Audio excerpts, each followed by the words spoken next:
des autres.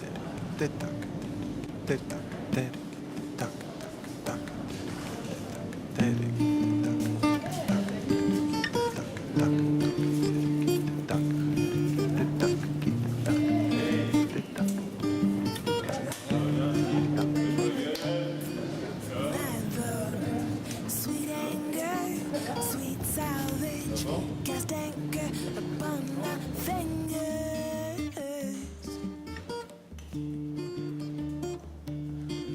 We'll travel, but linger on fire. On était 15 aussi, 15 volontaires. C'était pas mal quoi, c'était agréable avec la température qu'il faisait et tout, c'était super quoi, une bonne ambiance. Où? C'était en Grèce, Et du coup, ça a duré combien de temps? ça a duré 2 semaines. Pour lui, en fait, c'était en Allemagne. Du coup, ça s'est bien passé et tout, je me suis éclaté. Mais toi, en Écosse, c'était comment, du coup? C'est mortel, franchement c'était bien. On était combien? On était 10, il n'y avait que 2 garçons, le reste c'était des filles. C'était du volontariat social, c'est-à-dire il y avait des personnes qui avaient des problèmes un peu, on va dire, dans le sens où il y a certains qui avaient peut-être des problèmes de drogue, d'autres d'alcool, des trucs comme ça. Et du coup ils allaient dans certaines associations et nous on devait aller dans ces associations en fait pour aider les gens de l'association je vais pas dire gérer, mais à passer du temps avec ces personnes pour apprendre à les connaître, leur apprendre notre histoire à nous aussi.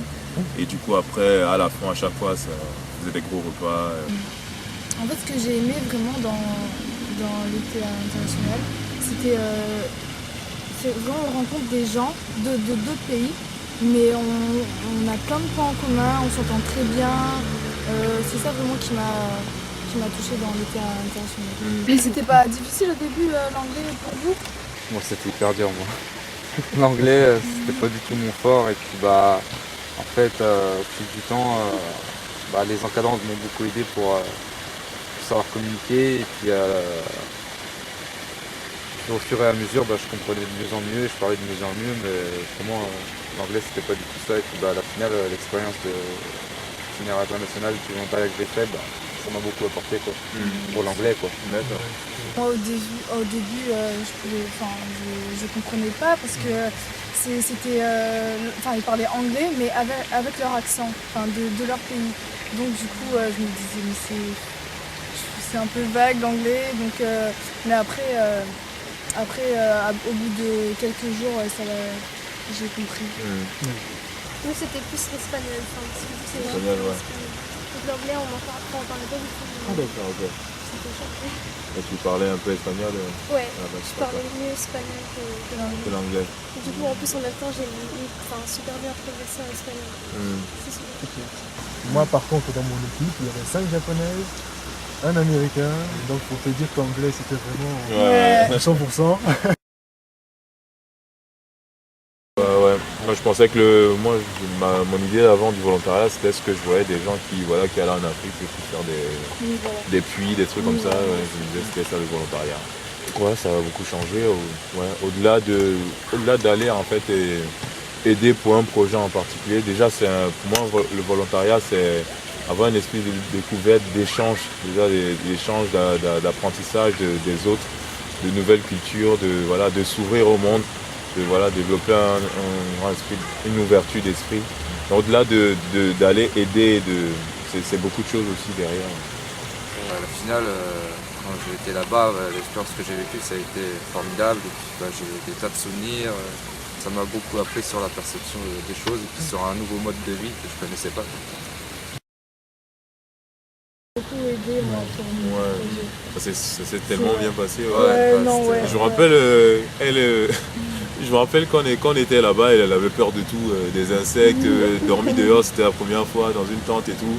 Et du coup, elle disait, je sais pas comment je vais m'en sortir et tout.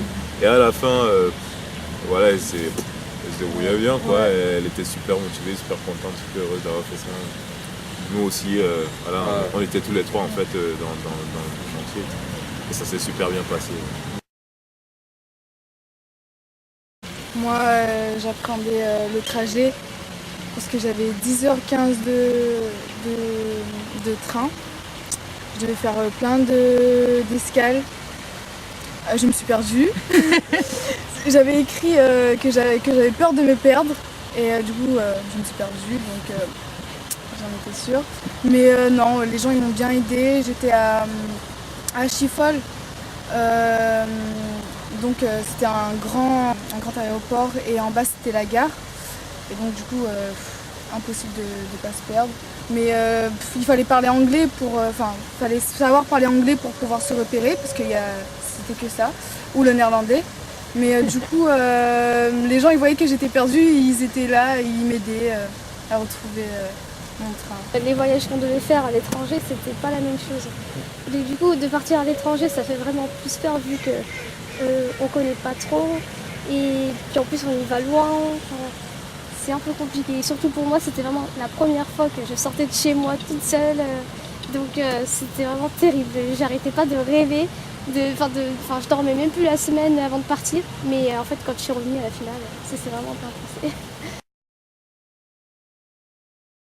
Bah oui, maintenant c'est plus simple. Bah oui. C'est Pour bien tout le bas. monde Il y a moins d'appréhension. Bah oui. Il y a moins d'appréhension, oui, mais c'est pas si simple que ça.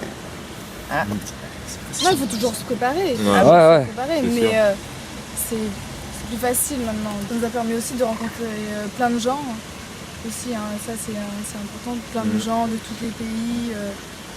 Franchement, c'est important. Ouais. C'est À l'heure d'aujourd'hui, par exemple, moi, je pense que ça peut être la même chose pour tout le monde. Et moi, je peux dire que voilà, j'ai beaucoup d'amis maintenant partout parce qu'on est toujours en contact. Tout le monde, on s'écrit tout le temps et on se dit ouais, il faut qu'on se revoie, je viens en France tel jour, toi tu viens en Espagne, voilà.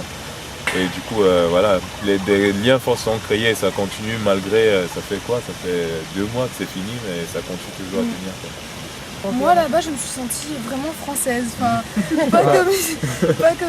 Franchement, c'est ça qui m'a. Ouais. Ici, tu pouvais ne pas te sentir française. Bah là-bas, non, mais c'est ça non, pas dans ce sens. Mais comment dire quand on parlait français, ils étaient là, mais pas choqués Je vois ce d'entendre que des tu Français. dis. Tu vois ce Ouais, que je vois, je veux dire? comme on parlait tout le temps anglais, ils avaient jamais entendu, par exemple, quand moi je parlais français. Et du coup, comme il y avait notre française, on parlait jamais français pratiquement, à part à certains moments. Et à chaque fois qu'on parlait français, ils disaient oh, c'est trop beau quand tu as parlé comme ça, c'est trop bien. Et du coup, là, je me disais, ah, c'est vrai que je me suis jamais senti étranger en fait, comme ça à fond. Même quand j'allais en voyage, j'allais toujours avec certaines personnes ou j'allais retrouver d'autres personnes. Donc, du coup, on se trouvait toujours à plusieurs Français. Mais là, c'était vraiment, être le seul ou que 2 Français, c'est vraiment se sentir étranger. Par exemple, aujourd'hui, je peux faire fille au père parce que c'était mon projet avant l'été international. Je devais faire fille au père en Angleterre. Et du coup, j'ai annulé mon projet parce que je me sentais pas prête. Maintenant, oui, je me sens prête. Je me sens plus autonome, plus confiante. J'ai un projet où voilà, je voudrais aller dans différents pays du monde, quoi. Je veux dire faire le tour du monde, mais je ne vais pas faire vraiment le tour du monde. Mais du coup, oui, ça m'a permis de voir que c'est vraiment ça que j'ai envie de faire, quoi. Aller à la rencontre d'autres cultures, rencontrer d'autres gens, en prendre beaucoup et toujours revenir ici, ouais, parce que voilà, c'est quand même chez moi ici et échanger en fait, dire en fait ce que j'ai vu là-bas, ce que j'ai vécu. Donc du coup, j'ai un projet comme ça qui se construit et pour moi maintenant dans ma tête, ça me semble pas. Avant, je pensais que c'était impossible. J'avais envie de voyager, de faire plein de voyages comme ça et je me disais c'est pas possible. Voilà, je savais pas comment je pouvais faire ça. Mais maintenant, c'est pas un truc qui me semble impossible. Quoi. Je me dis juste j'ai à bien le préparer et voilà, ça peut être possible. Oui, Non, tu franchement, peux je renouveler recommande l'expérience. tout le monde. Ouais. Ouais. Pourquoi Pourquoi vous avez envie de renouveler cette J'ai expérience? envie de rencontrer d'autres gens, de d'autres pays. J'ai envie de connaître d'autres cultures. Voilà, moi je pense qu'il vaut mieux se lancer dans l'aventure et d'en ressortir plus grandi, quoi.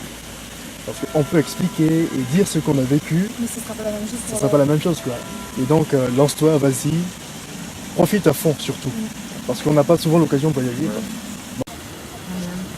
Bah, je pense que c'est vrai que ça apporte vraiment beaucoup de choses.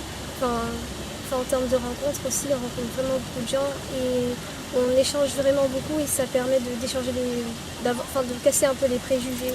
Et moi, j'ai parlé de Nantes à tous les autres, les Italiens, les gens, les Républiques tchèques et les Espagnols et tout ça, tous les autres pays. Et ils connaissaient un peu Nantes quand même. Ouais, je croyais que c'était une ville pas très connue, mais c'était là. Je disais Nantes. Ils disaient Nantes? Nantes? Yes, Nantes. Dès que j'écrivais, ils disaient ah, Nantes!